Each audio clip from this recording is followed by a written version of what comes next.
Assalamualaikum warahmatullahi wabarakatuh. Alhamdulillah nahmaduhu wa nasta'inuh wa nastaghfiruh wa na'udzu billah min syururi anfusina wa min sayyiati a'malina. May yahdihillahu fala mudhillalah wa may yudlil fala hadiyalah.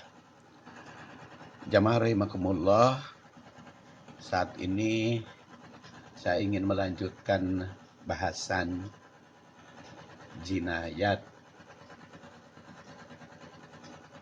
berkaitan dengan keharusan disiplin di dalam peradilan untuk menaati aturan Allah dan Rasul-Nya, yaitu disiplin menaati Al-Quran, Sunnah, dan hasil ijtihad para ulama yang diserukan oleh Al-Quran surat An-Nisa ayat 59. A'udzubillahi minasyaitonirrajim. Ya ayyuhalladzina amanu taqullah ya ayyuhalladzina amanu atiiullah wa atiiur rasul wa ulil amri minkum fa in tanaza'tum fi syai'in farudduhu ilallahi war rasul in kuntum tu'minuna billah wal yaumil akhir dzalika khairu wa ahsanu ta'wila. Dan pertemuan yang lalu sudah saya bahas historis ayat ini, kemudian kaitan ayat ini dengan ayat sebelumnya, yaitu dengan ayat 58 tentang keharusan amanah dan adil. Sekarang ayat 59, kalau ini ayat 58 ya. Innallaha ya'murukum an tu'adul amanati ila ahliha wa idza hakamtum bainan nas an tahkumu bil adli innallaha ni'ma ya'idukum bih innallaha kana samian basira. Sedangkan ini ya ayyuhalladzina amanu atiullah wa atiur rasul wa ulil amri minkum fa in tanaza'tum fi syai'in farudduhu ilallah war rasul in kuntum tu'minuna billah wa yaumil akhir dzalika khairu wa ahsanu ta'wila. Baik historis maupun kaitan ayat ini dengan ayat sebelumnya. Ayat ini diawali dengan panggilan ya ayyuhalladzina amanu, wahai orang-orang yang beriman, yang seperti pernah saya bahas pada waktu yang lalu. Ya ayyuha itu terdiri ya, ayu, dan ha. Wahai siapa saja, ingatlah. Alladzina amanu, orang-orang yang beriman. Di sini ditandaskan panggilannya adalah orang beriman, yang tentu saja mengandung beberapa isyarat atau beberapa makna. Pertama, keimanan itu harus menjadi syarat mutlak untuk mendapatkan seruan ayat ini. Karena yang dipanggil ya ayyuhalladzina amanu, syarat bisa melaksanakan seruan iman. Kedua, iman itu mesti dijadikan landasan dalam berpikir, bersikap, berucap, dan bertindak. Berpikir, bersikap, bertindak, dan berucap, baik di dalam urusan hukum, pengadilan, maupun kehidupan sehari-hari. Itu harus berlandaskan iman.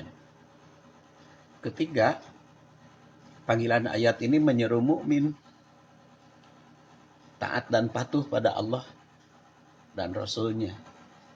Jadi ketaatan dan kepatuhan kepada Allah dan Rasul karena landasan iman, jadi bukan karena terpaksa, tapi karena iman. Kemudian yang keempat, iman mesti diwujudkan dalam segala aspek kehidupan, jadi tidak hanya kepercayaan iman itu, Tidak hanya urusan keyakinan, tapi juga praktek. Jadi iman itu mesti terwujud di dalam segala aspek kehidupan. Kemudian yang kelima, ayat ini juga kita ketahui turun di Madinah. Jadi surat Al-Baqarah, Ali Imran, An-Nisa itu semuanya turun di Madinah. Yang pada saat itu masyarakatnya terdiri dari berbagai agama, berbagai suku, berbagai kepercayaan, berbagai budaya. Tapi yang dipanggil oleh Allah ini ya ayyuhalladzina amanu, orang yang beriman. Itu merupakan penghormatan Allah terhadap mukmin. Kan kalau dipanggil jabatan itu suatu penghormatan. Kalau seorang kepala desa dipanggil Bapak Lurah, Bapak Kepala Desa, seorang camat, Bapak Camat, Bupati, Bapak Bupati, Bapak Wali Kota, itu panggilan jabatan itu penghormatan. Jadi siapapun jabatannya yang dipanggil itu suatu penghormatan. Bapak Guru, Bapak Ustadz, Bapak Dosen, Bapak yang memiliki jabatan dipanggil jabatannya itu penghormatan. Allah pun memanggil ya ayyuhalladzina amanu sebagai penghormatan kepada orang yang beriman. Orang mukmin itu terhormat kedudukannya di sisi Allah. Kemudian yang keenam, iman itu mesti dijadikan dasar ditinjau dari sudut hukum jinayat. An-Nisa ayat 59 ini memberikan isyarat bahwa iman harus dijadikan dasar dalam peradilan. Dan kita ketahui bahwa tingkat kepercayaan di dalam diri manusia itu sekurang-kurangnya kan ada 1, 2, 3, 4, 5, 6.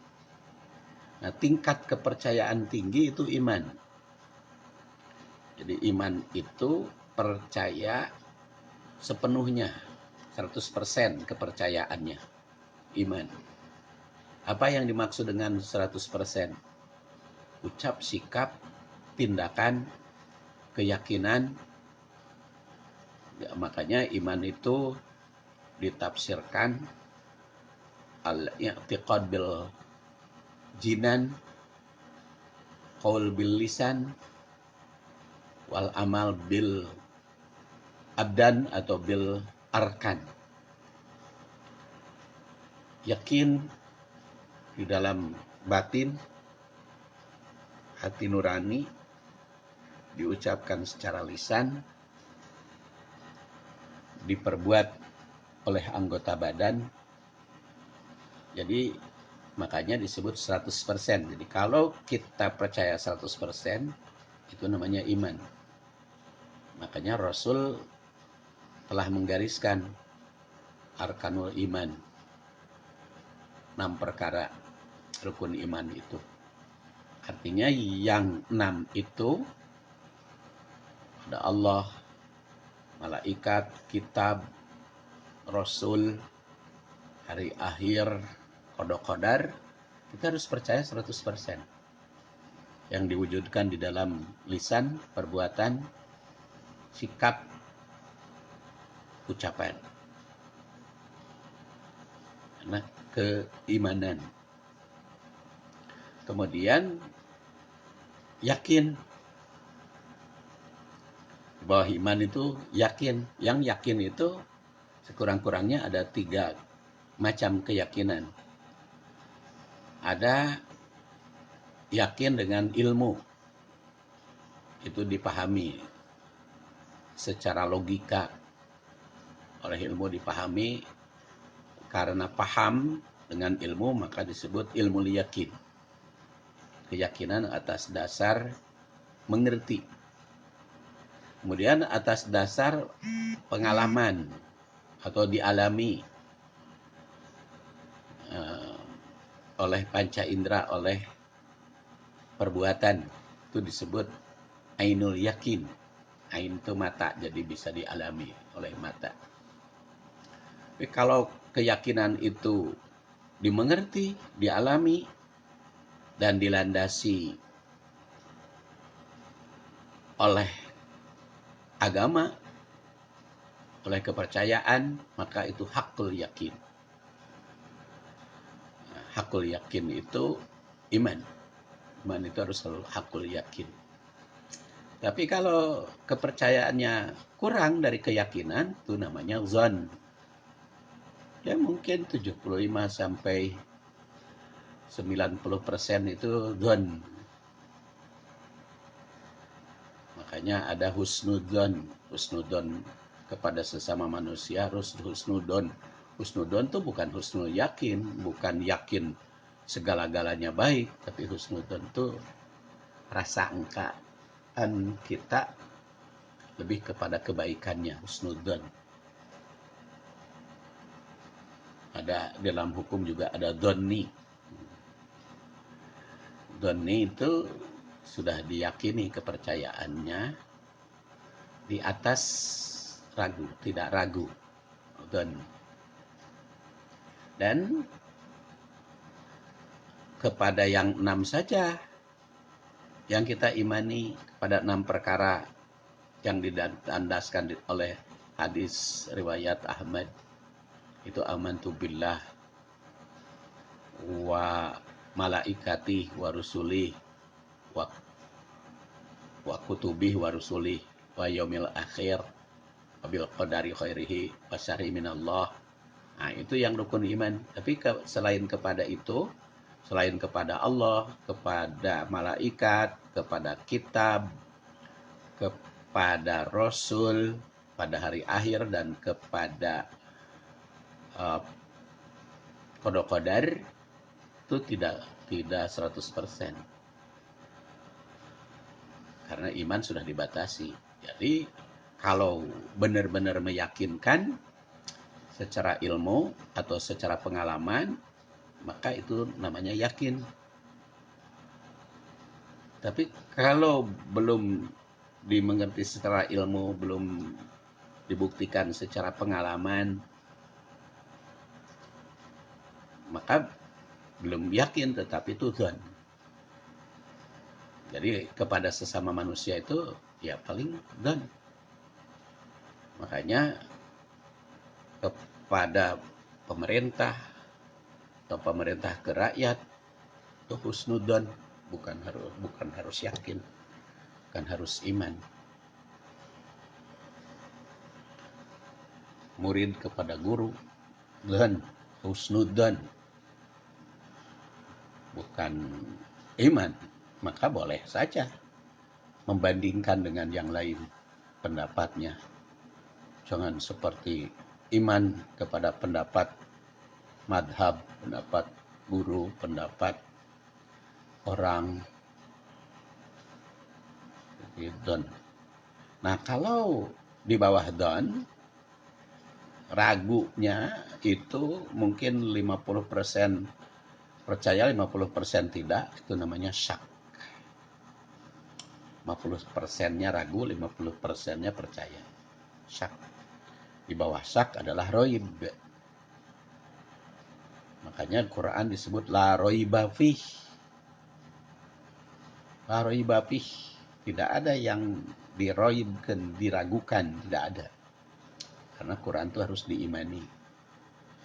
Sedangkan yang menolak 100%, sama sekali tidak percaya, itu adalah kufur. Dan kufur ini seorang mukmin harus kufur juga terhadap togut. Iman kepada yang rukun iman dan kufur kepada togut. Itu nanti akan kita bahas dalam surat An-Nisa ayat 60. Jadi karena diperintah iman, ya ayyuhalladzina amanu, yang pada ayat 58 amanah dan jujur, yang ditaati adalah yang tercantum di dalam surat An-Nisa ayat 59, dan harus menolak kepada hukum taugut yang akan dibahas pada ayat 60. Jadi kufur kepada taugut 100% menolak. Itu keimanan harus dijadikan landasan dalam segala aspek kehidupan. Jadi ya ayyuhalladzina amanu, di sini panggilan pertama adalah atiullah, taati Allah. Jadi pangkal ayat ini menyeru mukmin agar menaati Allah. Bagaimana cara menaati Allah? Utamanya taat kepada Allah adalah mematuhi segala yang telah ditetapkan oleh Quran. Al-Quran itu merupakan sumber nilai utama dan pertama dalam segala aspek kehidupan. Taat kepada Allah, disiplin, menaati aturan Al-Quran. Makanya pada bab amanah dulu telah ditandaskan, innal ma'asi, sesungguhnya perbuatan durhaka, kemaksiatan, menyimpang dari aturan Allah adalah khianah pada Allah, sama dengan berbuat khianat kepada Allah. Al-Quran itu merupakan sumber nilai utama dan pertama dalam segala aspek kehidupan. Makanya di dalam proses peradilan, Quran dijadikan landasan utama. Karena dijadikan landasan utama, maka kita harus lihat dulu sumbernya dari Al-Quran, hukum itu. Karena Quran merupakan firman Allah yang disampaikan kepada Rasul. Rasul itu hanya membacakan Al-Quran ini dan menerangkan isi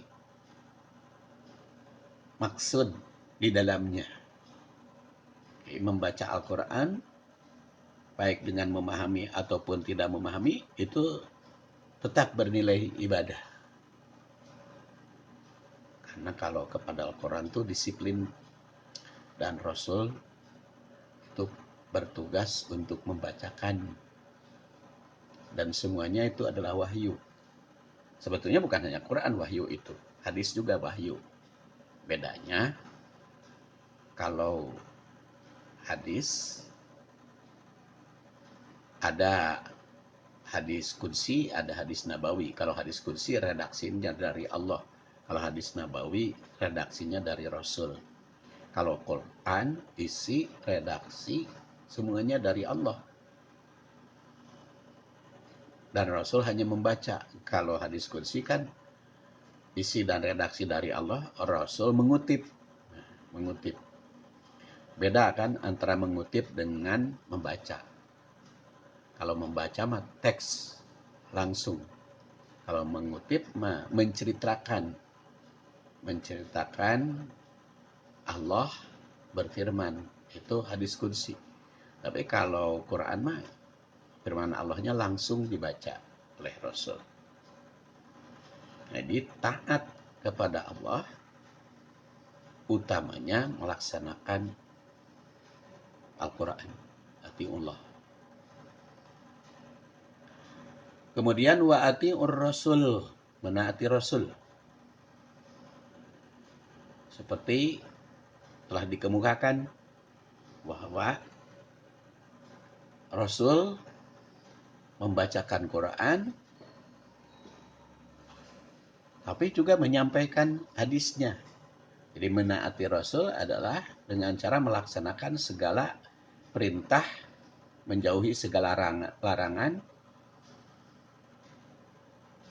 Adapun setelah beliau wafat, menaati Rasul adalah mengikuti sunnahnya. Apa itu sunnah? Sunnah adalah kullu ma usira anin nabi sallallahu alaihi wasallam min qaulin aw fi'lin aw takririn aw sifatin khalqiyah aw khuluqiyah aw siratin sawaan akana dzalika qoblal bi'sah aw amba'dah. Yang ditaati oleh umat dari Rasul itu kullu ma usira. Nah, itu yang ditinggalkan anin Nabi dari Nabi sallallahu alaihi wasallam, baik itu qaulin ucapan, fi'lin perbuatan, atau takrir. Kalau ucapan adalah apa yang diucapkan Rasul dan diterima sahabat. Kalau fi'lin yang diperbuat Rasul disaksikan sahabat. Apa itu sahabat? Sahabat adalah man laqiya Rasulullah sallallahu alaihi wasallam wa huwa muslim wa mata musliman. Orang yang bertemu dengan Rasul dalam keadaan Islam dan wafat sebagai muslim, itu namanya sahabat. Dan tentu saja Anda sudah belajar urusan hadis ini di dalam ilmu hadis, antara lain bukunya ini yang saya susun, ilmu hadis dan cara berteladan pada Rasul, atau jilidnya kadang-kadang ganti ya setiap terbit, biar bervariasi dan bisa membedakan. Kan buku yang saya susun itu selalu diedit, setiap percetakan ada editnya. Maka kalau jilidnya warna-warni atau berubah-ubah, biar nampak cetakan mana. Nah, ini sudah dibahas pada waktu yang lalu. Yang secara garis besarnya, hadis itu ada hadis qudsi, ada hadis nabawi, ada hadis sahabi. Hadis qudsi isi redaksi dari Allah, Rasul mengutip.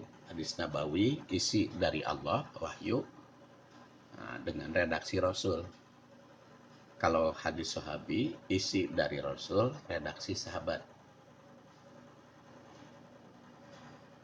Dan ditinjau dari sudut sumbernya, hadis itu bisa qaul ucapan, bisa fi'il perbuatan, bisa takrir persetujuan atau diamnya Rasul kepada para sahabat, atau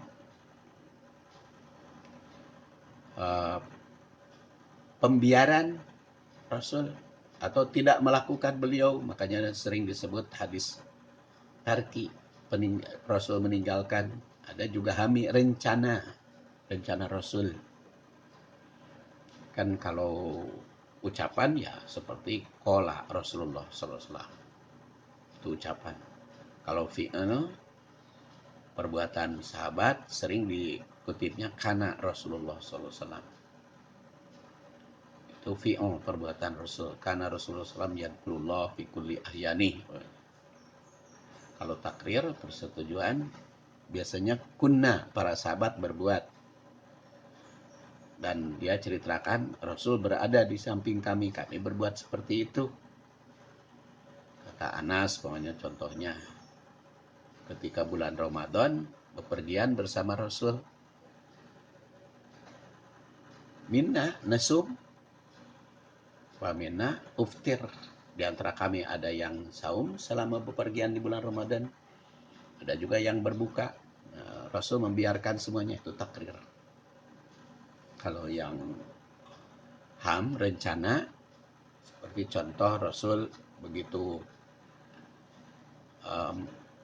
mendapat kemerdekaan di Mekah, dia kan berikrar rencana kita akan merebut Romawi dan Parsi. Itu rencana Rasul, dan itu terlaksana betul. Romawi bisa direbut oleh para sahabat zaman Umar bin Khattab, dan Parsi pada zaman Abu Bakar oleh Umar bin Khattab. Walaupun memang belum semuanya seperti Romawi secara politik, secara keseluruhan itu baru Muhammad Al-Fatih ya. Dan sebelumnya itu sudah Abu Ayyub Al-Ansari. Nah, itu rencana. Dan Rasul juga merencanakan Islam itu menyebar ke seluruh dunia, dan itu baru terlaksana. Sekarang Islam menyebar ke seluruh dunia, tidak ada satu pelosok pun yang tidak didakwahi oleh Islam. Apalagi kalau ke Indonesia, kalau Indonesia menurut catatan sejarah yang kita yakini sejak abad ke-7 Masehi. Jadi pada zaman Ali bin Abi Thalib sudah masuk Islam ke Indonesia. Konon Ibnu Mas'ud pernah ke Indonesia selain Ali bin Abi Thalib. Tuhan mi rencana terlaksana. Dan tarki itu kesengajaan beliau. Rasul sengaja tidak melakukan, padahal memungkinkan, ya umpamanya ketika perang Uhud, dahi beliau terluka, beliau kan tidak menggunakan mukjizat untuk mengobati beliau, melainkan dengan berobat seperti biasa, lazimnya pada saat itu. Makanya kalau saya ditanya bagaimana cara pengobatan Rasul, cara pengobatan Rasul ya sesuai dengan zamannya. Sesuai dengan zamannya. Sekarang kan corona, yang terkena penyakit corona, apakah bisa dengan diruqyah? sering katanya ruqyah itu pengobatan bersama pengobatan arah Rasul. Bisa enggak yang terkena corona diruqyah atau bisa di obati dengan habatus sauda saja, atau dengan apa lagi di hijamah itu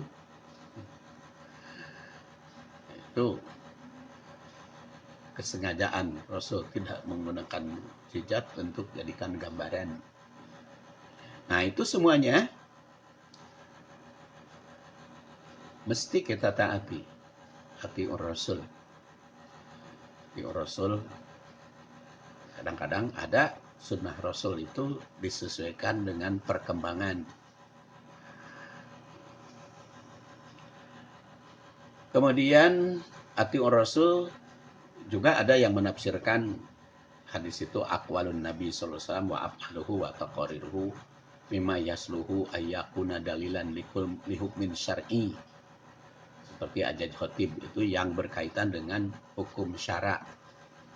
Jadi kalau yang tidak berkaitan dengan hukum syara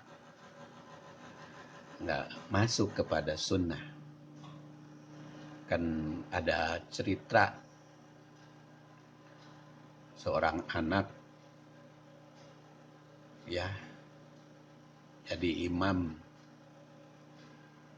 Jadi ketika sholat itu rakaat kedua begitu membaca iyyaka na'budu wa iyyaka nasta'in, dia berdehem.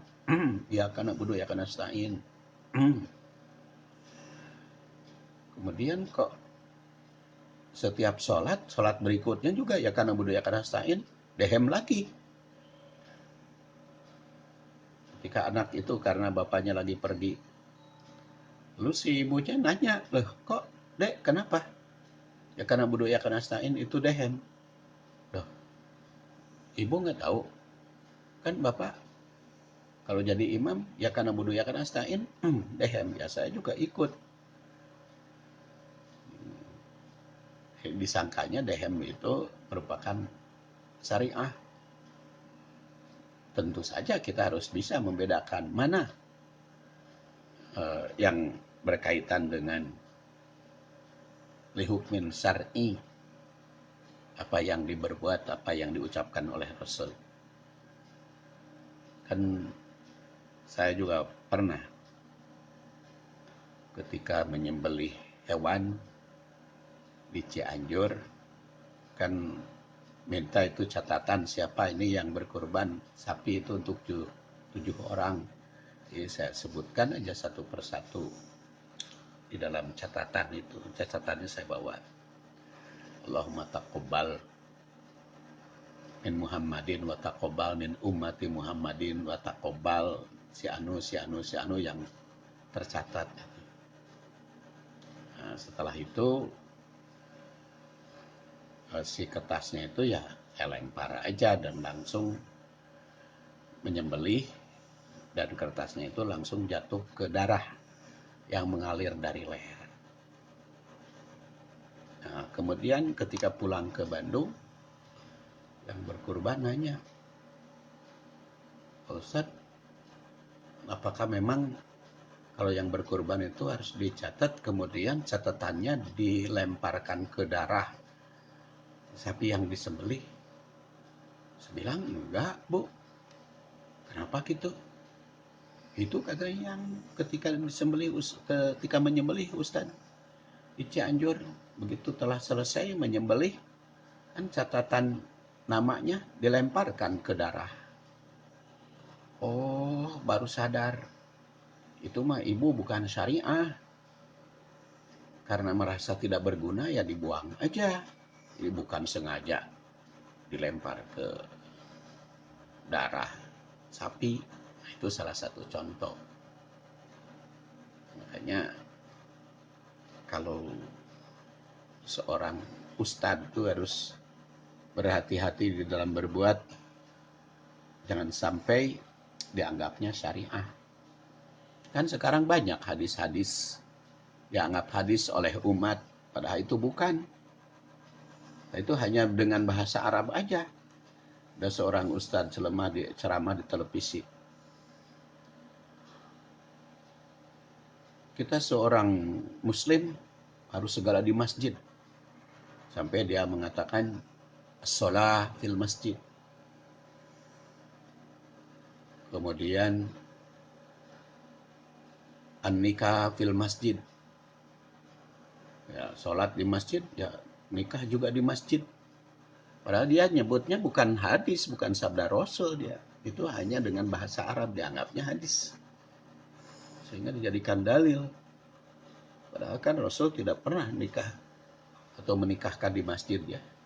Rasul di mana saja menikah atau menikahkan itu. Tidak ditentukan tempatnya. Karena tren orang-orang Bandung, orang Indonesia mah kepala KUA-nya dipanggil ke rumah, tempat hajat, biaya hajatnya mahal. Tapi jadi pelajaran ini ketika musim corona, tidak boleh rame-rame. Sehingga akhirnya nikah akadnya di kepala KUA. Tidak di masjid lagi.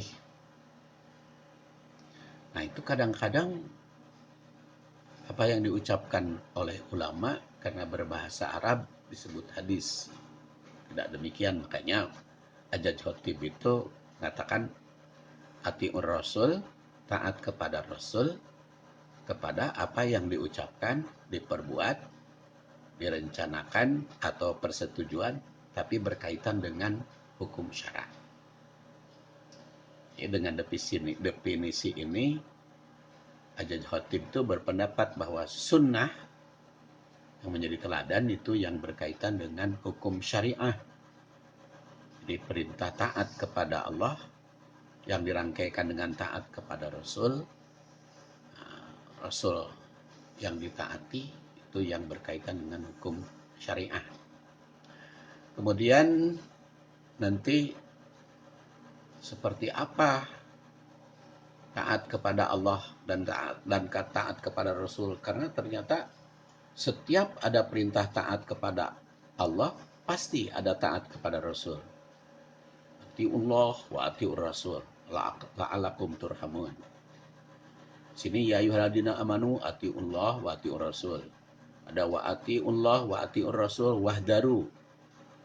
Fa in tawallaitum fa'lamu annama ala rasulinal balagh. Nah, itu perintah taat pada Allah disertai dengan taat pada Rasul. Sini juga wa atiullah wa rasulahu in kuntum mu'minin. Taat pada Allah, taat pada Rasul jika kamu beriman. Wa atiullah wa rasulahu wa la tanaza'u. Taat kepada Allah, taat kepada Rasul, jangan berselisih. Karena itu fatafshalu, akan kehilangan kewibawa akan berpecah belah. Tanaja'u wa tadhabari hukum. dan kehilangan wibawa. Wasbiru innallaha ma'as-sabirin. Ada atiullah wa atiur rasul. Dan setiap ada kalimat atiullah pasti disertai dengan atiur rasul. Wa may yuti'illah wa rasulah, jaminannya faqad faz fauzan adzima. Jadi oleh karena itu harus semuanya, setiap taat kepada Allah pasti disertai dengan taat kepada Rasul. Sumber hukum Al-Quran dan Sunnatul Rasul. Baru kalau tidak didapatkan di dalam Sunnah Rasul, wa ulil amri minkum. Dan akan saya bahas ulil amri minkum pada kesempatan berikutnya, nomor berikutnya ya, kesempatan berikutnya tentang ulil amri minkum. Ghafarhu li walakum walhamdulillahirabbil alamin. Assalamualaikum warahmatullahi wabarakatuh.